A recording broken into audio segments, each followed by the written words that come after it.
Welcome students, in this class we will learn how to write a program that would display the factorial of any given number. Now before I could start off, let me explain to you the concept of factorials.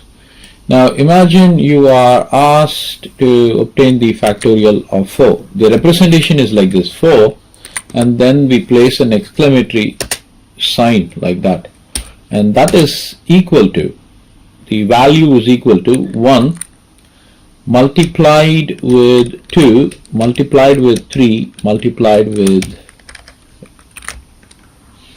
4. So that would be equal to 24. So that is the logic. Now if you were asked to find the factorial of 5, then that is going to be 1 multiplied with 2 multiplied with 3 multiplied with 4 multiplied with 5. And what would that be? That would be 120. Right? 5 times 4 is 20, and then 20 times 3 would give us 60. 60 times 2 is 120. 120 times 1 is 120. Now there are two important concepts that you will have to understand. The factorial of 0 is equal to 1. This is a very important concept you will have to know. And factorial of 1 is equal to 1. So two numbers have the same factorial value, that is 0 and 1. Now having given you this concept, let me go and write this program that would allow us to calculate the factorial of any given number. It doesn't matter if it is 0 or 1 or 5 or 50 or 1000, that would give us, that program would give us that value. So let me just go and start that. So foremost we need to include, and then using namespace std, and then the parent function int, and then we will have to declare the variable. I need the running variable for the loop I, and then I need to receive the number from the user. Then there is something called as fact. Okay, if in case the user gives 0 or 1, we need to cater to that. Now along with that, this fact would help us to exactly accumulate the products. Say for example, let me just go back and show this to you. Now to multiply 4, I should have this value already with me, right?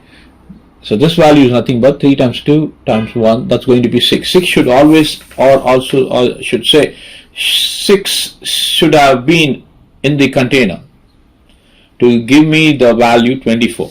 So that would mean the variable fact would be doing that job for us. So its purpose is to hold on that value.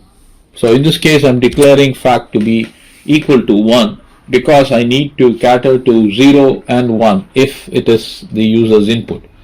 Along with that, I should also ensure that this variable is a container that holds the previous products.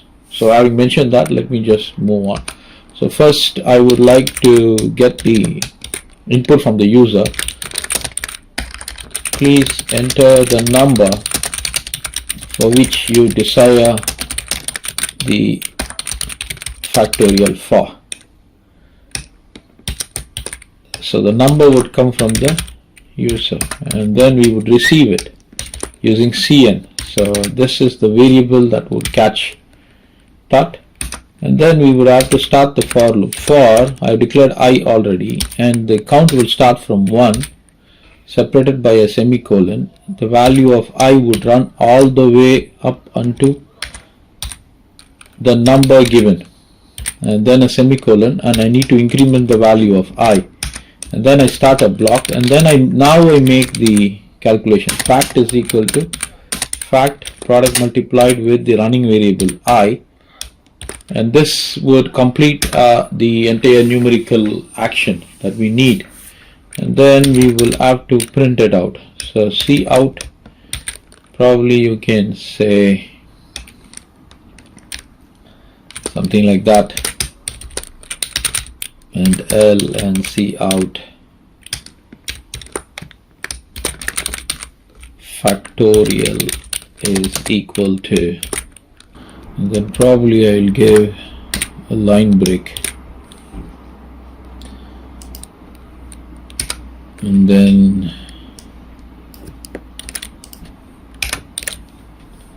so that's fine, and then we return 0 and then close this. So this is the program that would give us the output. So I save it and I run it.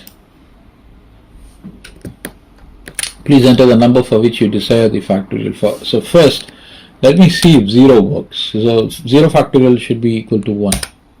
The factorial is equal to 1, so that's beautiful, right? So I want to run it one more time. I want to check for bigger numbers. So let's start with 4. Factorial of 4 is 24, that is correct. And then let me go ahead with 5. I should get 120, that is correct.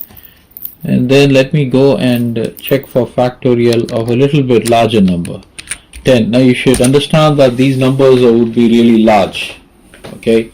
So this 10 factorial is this. Now usually you will encounter large numbers in permutations and combinations, so be prepared for that.